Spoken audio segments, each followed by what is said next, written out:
Chapter 9. It wasn't until the first trick-or-treaters came that Zoe realized it was Halloween. When the doorbell rang, she had opened the door, puzzled only to be confronted by a huddle of little goblins and witches. A smiling man waited for them by the front gate. All the children would be supervised this year.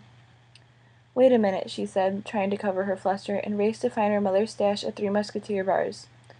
The chocolate bars and a bag of cookies she found in the back of the kitchen cabinet had lasted through the first wave of tramps, monsters, and ghouls.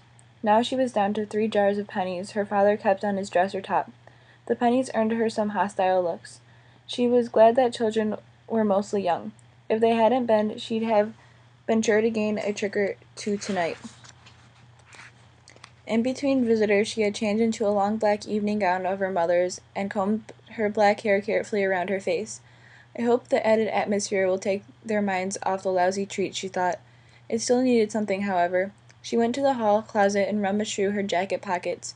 She pulled out a small metal box, opened it, and tied the crucifix Lorraine had given her around her neck with its red ribbon. Her reflection in the hall mirror pleased her, yet she touched a finger to the pendant sadly.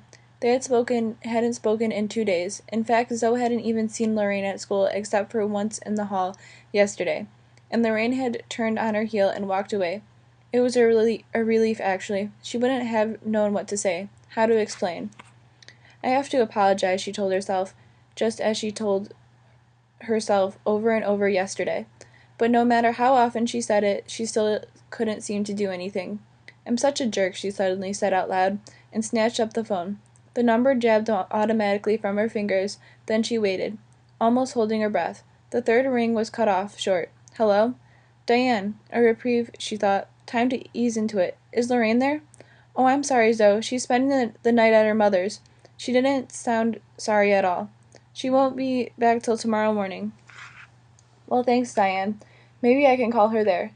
"I'm not sure that's a great idea, Zoe. It's their last night together for a while, you know. Monica probably wants Lorraine to herself tonight, not chattering forever on the phone." "Be considerate, babe." "Like you care," Zoe thought. "Well, okay, thanks. No problem. Bye." Diane hung up. "Yeah, no problem," Zoe mumbled. Now where was her phone book? She found it in the drawer and flicked through to find the number. But when she found it, she started having second thoughts. Maybe Diane was right for once. Maybe she shouldn't call. "I might not see her again," she thought. "I can't let her leave on those terms.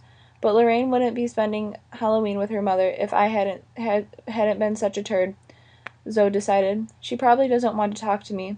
She snapped the phone book shut. She already missed Lorraine dreadfully. "I don't want to be alone," she thought. She reopened the phone book tentatively and leafed through, looking for someone else to call. She realized that most of the girls she had listed were Lorraine's friends. Really, there was nobody she kept up with herself. And anyway, anyone in touch with reality would already have plans. As she leafed through the glittered pages, she ran across Carol's number. Maybe she'd call her mother's friend. Carol is always kind, she thought, and I was pretty intense the last time I saw her. But the line was busy. She shut the book again and tossed it back into the drawer.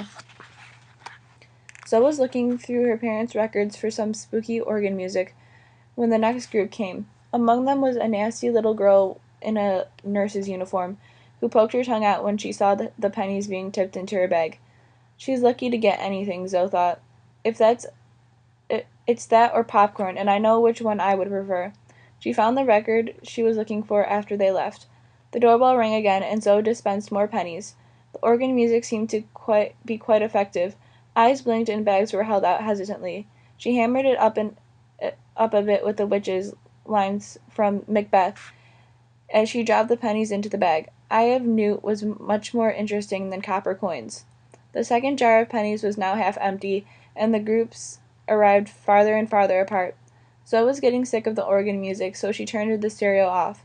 The bell rang again, and she opened the door. Simon. She slammed the door shut. Her heart pounded in her chest. He knocked this time. "Go away." "Please," she heard him faintly muffled by the door. "Please let me in."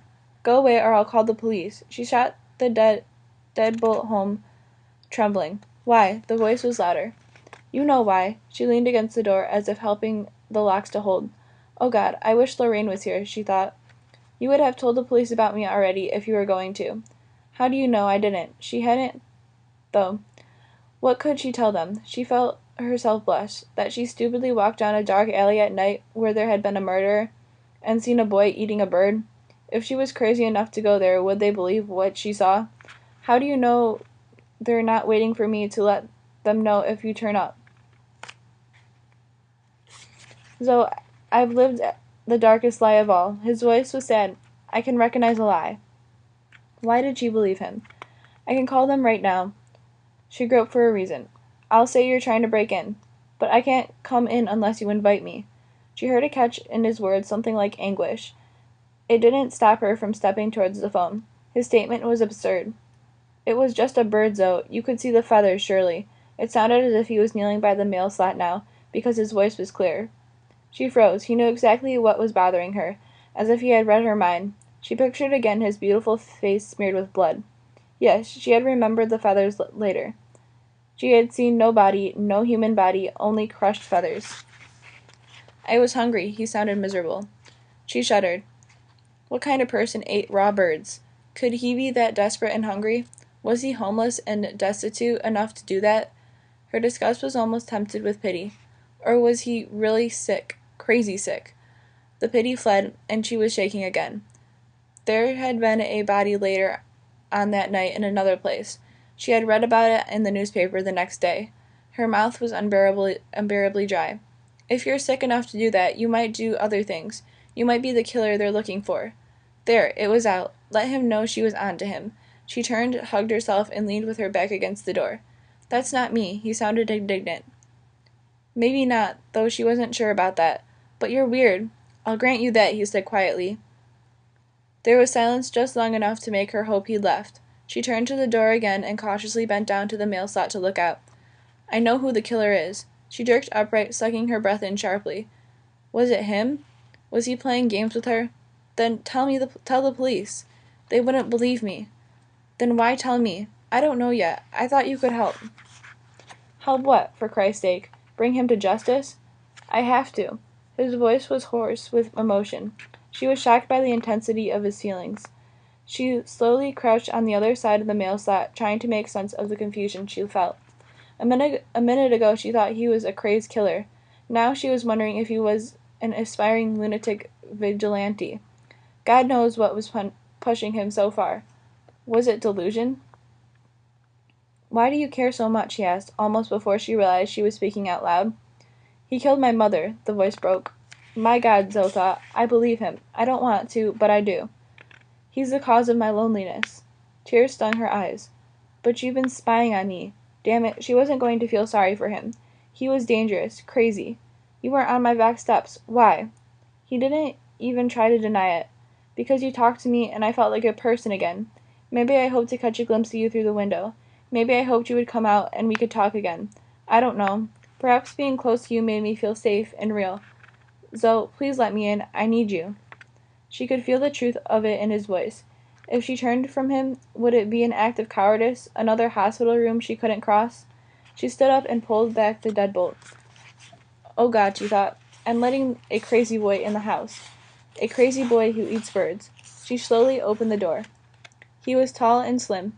Beneath his tight black jeans and leather jacket she could sense lean, powerful muscles. Motionless yet taut with energy, he was like a dancer, a breath before movement. His dark clothing emphasized the pallor of his finely sculptured face and the ashy silver of his hair, fluffed to an almost airy, spiky texture. He reminded her of a thoroughbred animal gone feral. His eyes glittered to match the sparkling of the metal studs in the jacket he wore.